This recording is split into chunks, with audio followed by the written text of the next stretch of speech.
vamos para o nosso segundo bloco de processo administrativo. E aí, nós vimos até a instrução, no bloco passado. A partir de agora, nós iremos ver dever de decidir, necessidade de motivação. Então, tudo isso faz parte desse segundo bloco referente a processo administrativo. Vamos lá, sem perda de tempo, paramos aí, artigo 48, olha só, do dever de decidir. Artigo 48, o que é que diz? A administração tem o dever de explicitamente emitir decisão nos processos administrativos e sobre solicitações ou reclamações em matéria de sua competência. Então, quando nós tratamos de decisão, é um dever da administração pública, de forma explícita, emitir a decisão. Não pode ser implícita, tá certo? Tem que ser uma decisão explícita, expressa. Artigo 49. Concluída a instrução de processo administrativo, a administração tem um prazo de até 30 dias para decidir, salvo prorrogação por igual período expressamente motivada. Então, concluída a instrução processual, onde se faz toda a prova, audiências públicas, se for necessário, audiência das partes, se for também necessário, colheita de todos os documentos. Depois da instrução do processo, a administração tem um prazo de 30 dias para proferir a decisão. Como falamos, a decisão terá que ser expressa. Mas não só isso. A decisão do processo administrativo tem que ser devidamente motivada. Quando eu falo em motivação, eu falo em fundamentação. Tem que fundamentar, tem que esclarecer os fatos que foram colocados sob litígio. Artigo 50 da Lei do Processo Administrativo. Olha só, os atos administrativos deverão ser motivados com indicação dos fatos e dos fundamentos jurídicos quando neguem, limitem ou afetem direitos ou interesses, imponham ou agravem deveres, encargos ou sanções, decidam processos administrativos de concurso ou seleção pública, dispensem ou declarem a inexigibilidade de processo licitatório.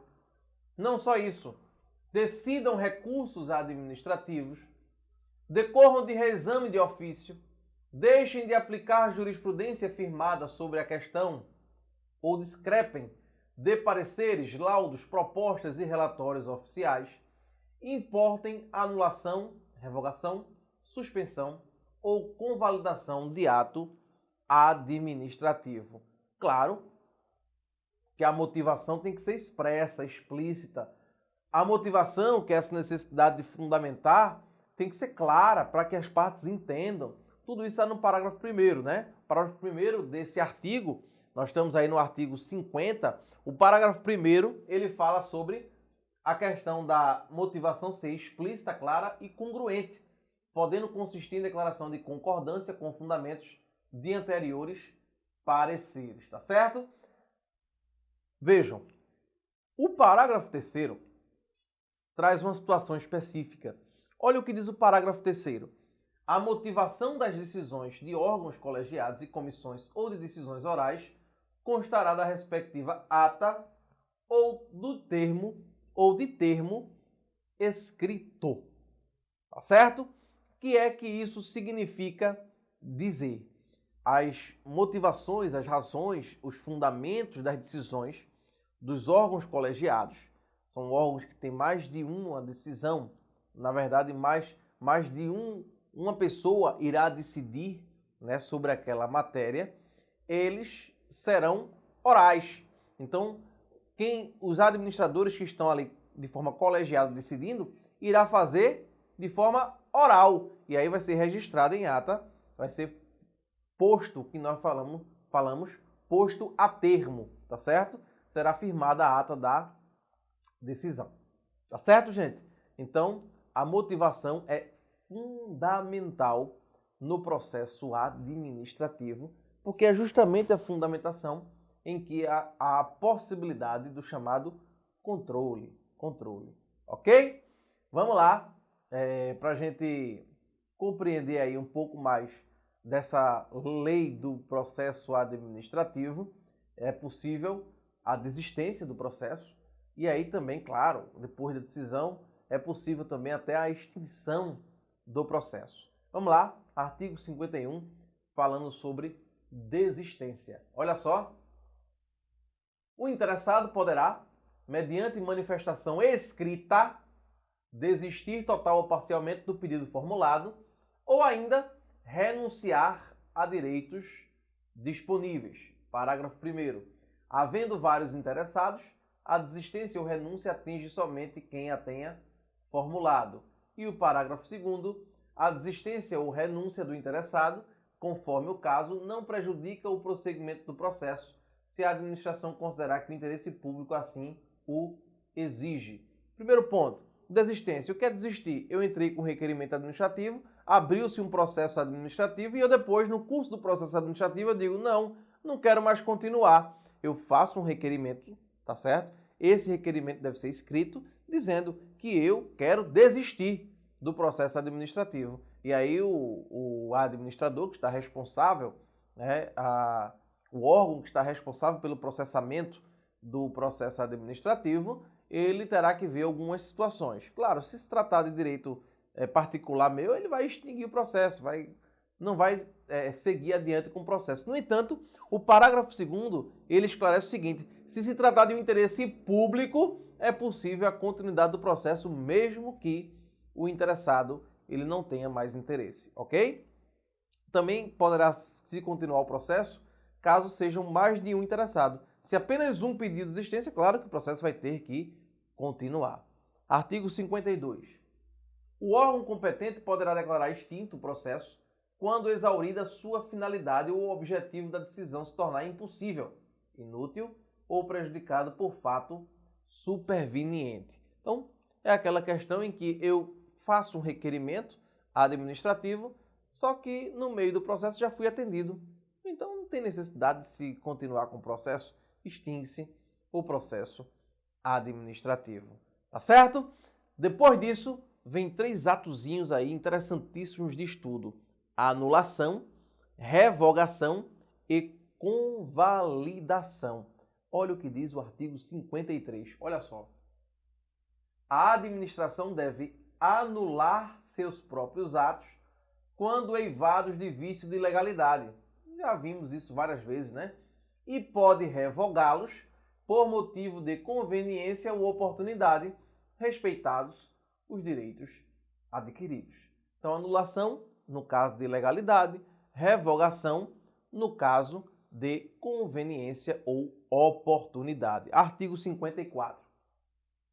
O direito da administração de anular os atos administrativos de que decorram efeitos favoráveis para os destinatários decai em 5 anos contados da data em que foram praticados, salvo comprovada má-fé. O direito da administração pública anular os atos de que decorram efeitos favoráveis ao administrado obviamente, possui um prazo. Esse prazo é de 5 anos, salvo comprovada má-fé. Parágrafo 1º. No caso de efeitos patrimoniais contínuos, o prazo de decadência contar-se-á da percepção do primeiro pagamento. E o parágrafo 2º. Considera-se exercício do direito de anular qualquer medida de autoridade administrativa que importe impugnação à validade do ato. Olha o que diz o artigo 55. Em decisão na qual se evidencia ou evidencie não acarretarem lesão ao interesse público nem prejuízo a terceiros, os atos que apresentarem defeitos sanáveis poderão ser convalidados pela própria administração. Então vejam, se não causar lesão ao interesse público nem prejuízo a qualquer pessoa, é possível a convalidação dos atos da administração pública. Tá bom, gente? Muito cuidado com esse ponto. Muito cuidado com isso. Também cuidado com o próximo ponto, que é muito perguntado em concurso público, referente a essa lei do processo administrativo. que é justamente a possibilidade do manejo recursal. O que é recurso? Recurso é você, ao ver uma decisão, você querer impugná-la. E aí, quando você impugna aquela decisão, uma autoridade superior deverá rever a decisão impugnada. Então, isso é recurso. O recurso ele serve justamente para tirar daquela autoridade que decidiu e jogar o processo para uma outra autoridade que é hierarquicamente superior àquela que deu a decisão. Aí vamos lá para ver o que a lei fala sobre os recursos administrativos. Vamos lá, artigo 56.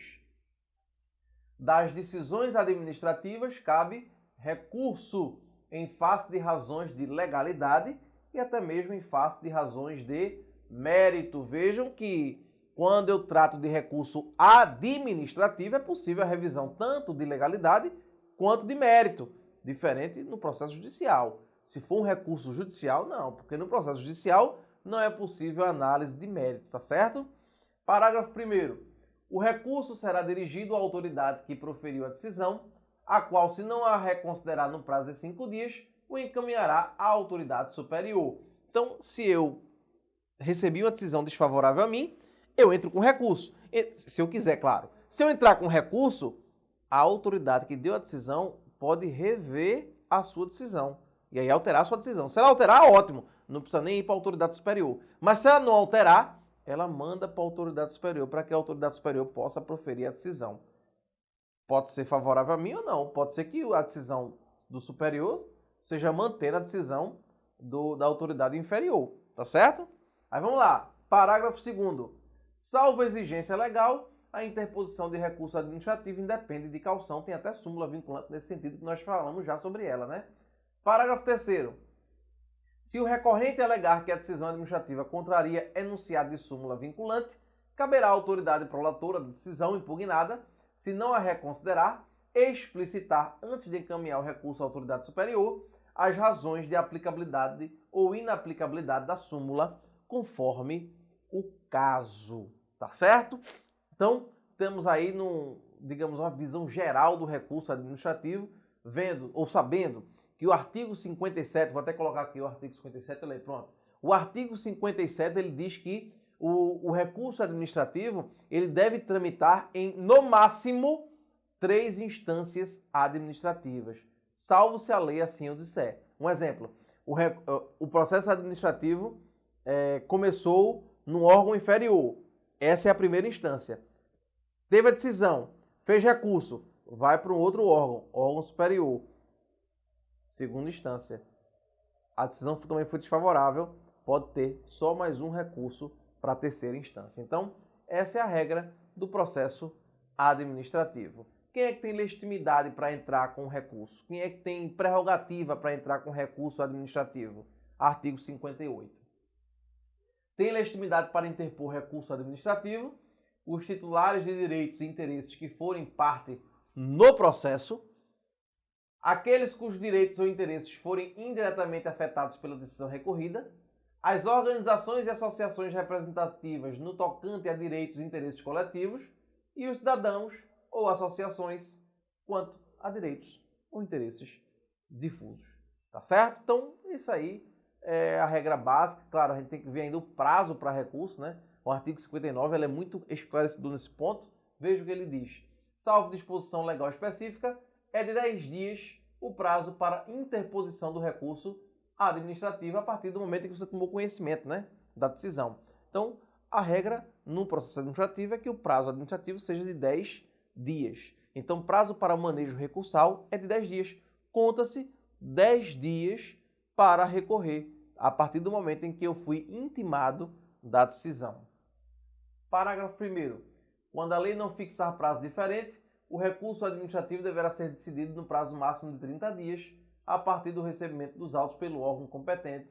E o parágrafo 2º fala que o prazo mencionado no parágrafo anterior poderá ser prorrogado por igual período, ante justificativa explícita. Certo, gente? E aí, obviamente, essa parte do recurso administrativo é importantíssima a gente conhecer, tá certo? Claro que temos ainda alguns outros elementos para acrescer no que se refere ao recurso administrativo. Sobretudo o que diz o artigo 63. O artigo 63 dá a possibilidade de o órgão que irá decidir o recurso, ele sequer conhecer do recurso por algumas situações específicas. Olha o que diz o artigo 63. Vamos lá? Vamos para ele. Artigo 63. O recurso não será conhecido quando interposto fora do prazo. Passou os 10 dias, ele não recorreu, recorreu no 15º. Quando chegar para a autoridade superior, ele vai dizer, opa, não vou conhecer do recurso não, está intempestivo. É o que nós chamamos recurso intempestivo, fora do prazo. 2. Perante órgão incompetente. O recurso foi manejado perante o órgão incompetente. Por quem não seja legitimado. Então o recurso foi feito por quem não era a parte legítima, que nós vimos aqui, né? E após exaurida a esfera administrativa. Então, nessas hipóteses, o recurso não será conhecido, ok? O 64, ele vem falando o seguinte: o órgão competente para decidir o recurso poderá confirmar a decisão que foi dada, poderá modificar a decisão, anular, revogar total ou parcialmente essa decisão se a matéria for de sua competência. Se o recorrente alegar violação de enunciado da súmula vinculante, o órgão competente poderá decidir o recurso. O órgão competente para decidir o recurso explicitará as razões da aplicabilidade ou inaplicabilidade da súmula. Claro, súmula vinculante é muito importante, né, gente? Inclusive, é possível até reclamação para o Supremo Tribunal Federal em caso de descumprimento de súmula vinculante. Vamos ver o artigo 65, que é importante, o artigo 65 da Lei de Processo Administrativo. Os processos administrativos de que resultem sanções poderão ser revistos a qualquer tempo a pedido ou de ofício, quando surgirem fatos novos ou circunstâncias relevantes suscetíveis de justificar a inadequação da sanção aplicada. É a possibilidade de rever os processos administrativos que resultaram sanções em que houver um fato novo esclarecedor posteriormente à decisão que foi dada. Tá certo, gente? Então, importantíssimo aí, a partir do artigo 66, a lei do processo administrativo vem tratando sobre os prazos, e aí os prazos eles começam a correr a partir da data da ciência oficial da decisão que foi dada, né? Exclui-se o dia do começo e inclui-se o do vencimento. Digamos por um exemplo, deixa eu ver que data é hoje. Hoje é dia 9 de abril. Então, se eu tomei ciência de uma decisão hoje, no dia 9 de abril, eu excluo esse dia da ciência. Aí eu vou começar a contar para o meu recurso, são 10 dias para recurso, né? A partir de amanhã, dia 10, tá certo? Então, dia 10 seria o primeiro dia, e aí no final inclui-se o último dia. Parágrafo 1º, olha só, vamos lá, está no artigo 66 já, né? Parágrafo 1º, considera-se prorrogado o prazo até o primeiro dia útil seguinte se o vencimento cair em dia em que não houver expediente ou este for encerrado antes da hora normal. Os prazos expressos em dias contam-se de modo contínuo. Então, é de dia a dia. Tá certo, gente? Então, essa é a regra dos prazos e, obviamente, se houver força maior, os prazos processuais, eles podem ser suspensos. Então, se houver força maior, artigo 67, só se houver força maior, os prazos processuais poderão ser suspensos. Artigo 68, que fala das sanções. Olha só o que diz.